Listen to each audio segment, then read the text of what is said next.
So sir, sa ngayon ano po, ano ano po ang inyong assessment sa kasalukuyan pong pamunuan ng PNP, DILG, with the way they handle all of these cases ngayon, bilang dati pong Chief PNP and isa pong veteranong senador?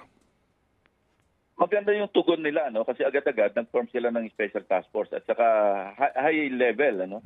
At saka yung si General Opubo, tao ko dati sa PAOK yun eh. Maalam yun.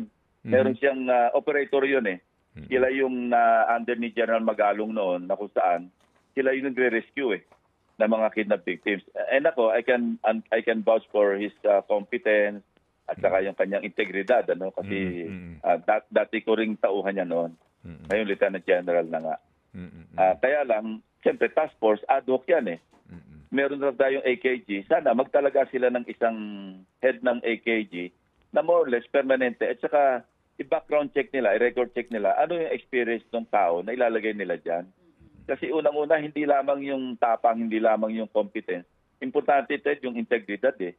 Kasi may mga report pa kami natatanggap eh, of course, from the previous victims ng families, ano.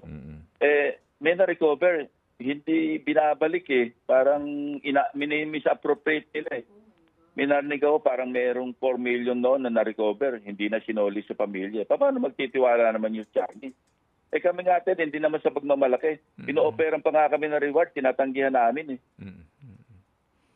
Kaya napaka-importante talaga yung tiwala. Paano mo makukuha yung tiwala? Hindi sa the usual relief service, the usual press briefing. Hindi yan eh. Action ang kailangan dyan, Ted, DJ, Chacha. Yung hindi po nagsauli, ngayon po yan, ngayong Marcos administration?